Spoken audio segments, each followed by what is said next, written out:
देखिए, जब 2012 से 2017 में इस सूबे के मुख्यमंत्री माननीय अखिलेश यादव जी थे, तो उन्होंने शिक्षा, स्वास्थ्य और रोजगार पे बहुत काम किए।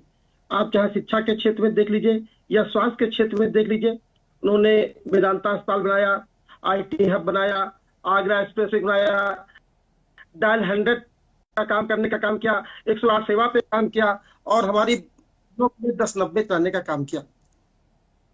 लेकिन जब तक कोई भी प्रदेश या राज्य जब तक स्वास्थ्य, शिक्षा और रोजगार की दिशा में आगे नहीं जाएगा तो उसकी वृद्धि कैसे हो सकती है।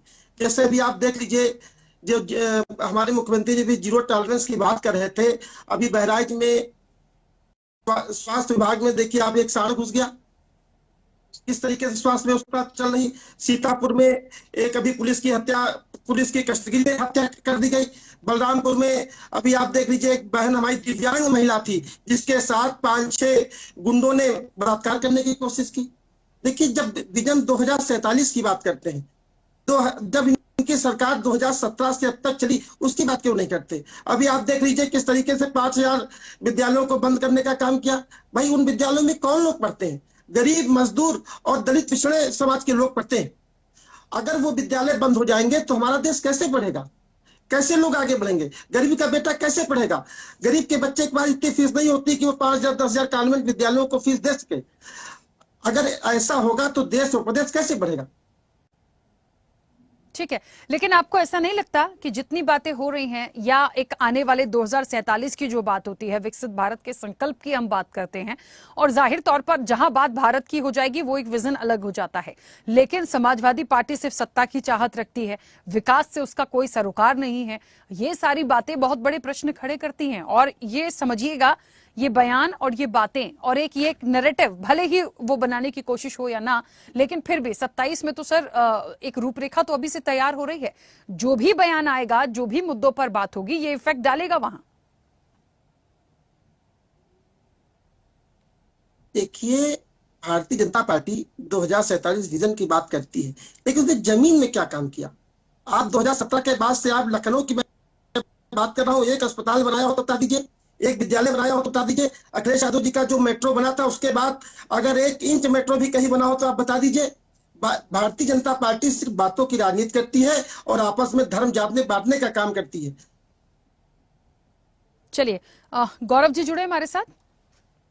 चलिए, गौरव जी अभी हमारे साथ कनेक्ट नहीं है। नवीन जी, ये क्योंकि सत्ता पक्ष और विपक्ष की एक बात होती है हमेशा, इलेक्शन आ रहे हो या नहीं आ रहे हो, कोई भी बात यदि आई है तो उनका तो खैर अधिकार है एक दूसरे पर आरोप प्रत्यारोप लगाना, लेकिन असल में हकीकत को भी समझने की कोशिश की जाए तो जिस तरह से 2047 का संकल्प है, बहुत वक्त है उसके लिए काम किया जा रहा है, अच्छी बात है, लेकिन उसके पीछे उसके पहले जो 27 की बात है और ये कह भी रहे हैं या सदन में भी ये इस तरह की बात रखी है योगी आदित्यनाथ के कि इनका जो 27 का सपना है वो सपना ही रहेगा, वो पूरा नहीं होगा। और अभी इन्होंने एक बात बोली कि आपने कितना विकास किया है उत्तर प्रदेश के लिए, कितने कॉलेजेस खुल गए हैं, कितने अस्पतालों की व्यवस्था है। दूसरी तरफ सरकार कह रही है कि हमने बहुत सारा विकास किया। तो एक सही मायनों में देखा जाए धरातल पर यदि अभी वर्तमान में समझने की कोशिश की जाए उत्तर प्रदेश को और इन लोगों की बातों को, कितना सटीक देखते?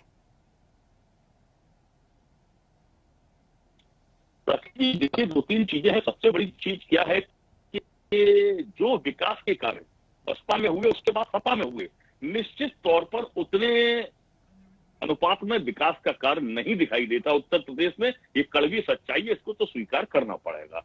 सवाल ये है कि आप देखिए कि तमाम, हम इकाना स्टेडियम देख लें, लखनऊ आगरा एक्सप्रेस वे देख लें या आपका पुलिस मुख्यालय देख लें, लोक भवन देख लें, बहुत सारी बड़ी बिल्डिंग्स पर काम अखिलेश यादव की सरकार ने किया था और उनसे पहले लखनऊ, नोएडा इत्यादि तमाम शहरों को डेवलप करने का मायावती जी की सरकार ने किया। लेकिन मैं तो बड़ा ताज्जुब करता हूं कि इस सरकार में कोई इंफ्रा का काम नहीं हुआ है, बावजूद इसके वो चुनाव जीत रही है। ये भी सच है, उसको स्वीकार करना पड़ेगा। दूसरी चीज क्या आती है कि अखिलेश यादव जो पीडीए का कार्ड लेकर चुनावी राजनीति में 27 में उतरने जा रहे हैं, इसका मतलब ये है कि आपने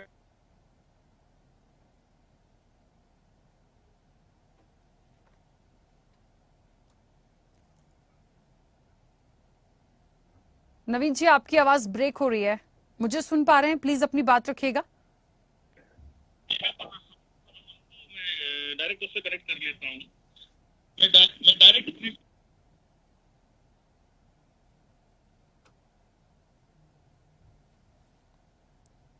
कुछ कहिए नवीन जी, कुछ बोलिए प्लीज। तो पीडीए का कार्ड लेके समाजवादी पार्टी चली है, उसके 30% वोटर जो है वो ऑलरेडी कट कर लिए उन्होंने। अब 70% के बीच में वो अपनी उम्मीद करके बैठे हैं कि इस पीडीए के नाम पर हमें दलित मिल जाएगा। दलित कैसे मिल जाएगा? समाजवादी पार्टी की सरकारों में सर्वाधिक शोषण अगर किसी का हुआ है तो वो दलितों का हुआ है। वो दलित एक बार चोट खा चुका है, वो कैसे सपा के साथ दोबारा चला जाएगा? मुझे तो संदेह लगता है चीज के ऊपर, ये संभव ही नहीं हो सकता है। तो ये एक बड़ा विषय है, समाजवादी पार्टी की रणनीतिक फेलियर कहीं ना कहीं दिखाई देती है। ठीक है, चलिए क्योंकि समय भी हो गया है, अब सभी मेहमानों का बहुत शुक्रिया इस चर्चा में जुड़ने के लिए। आवाज का हो रही थी लेकिन फिर भी जितनी बातें रखी हैं वो देखिए बहुत साफ मैसेज है। सबसे बड़ी निर्णायक होगी वो होगी जनता। विजन 2047 का जरूर है, विपक्ष पर सीधे सीधे निशाना साधा है योगी आदित्यनाथ ने, और इस बात का एक मैसेज दिया है कि सपा का सपना जो है मिशन 27 का वो सपना ही रहेगा। भारतीय जनता पार्टी ने काम किया है, लेकिन जिस तरीके से विश्लेषक कह रहे थे कि पिछले अभी के कामों को देखा जाए और पूर्व के कामों को देखा जाए तो समाजवादी पार्टी और बसपा ने काम किया है। ऐसे में जो आने वाला 27 का मिशन है, क्योंकि 2047 में वक्त है, उसको लेकर सरकार चल रही है, अच्छी बात है, लेकिन 27 का मिशन और पीडीए ये कितना, कहते ना कि दोनों को आमने सामने यदि रखा जाए तो ये कितने सफल होंगे, ये आने वाला वक्त देखने वाला होगा कहीं ना कहीं। चर्चा में इतना ही, बने रहिए स्वदेश न्यूज के साथ। सबसे पहले देश।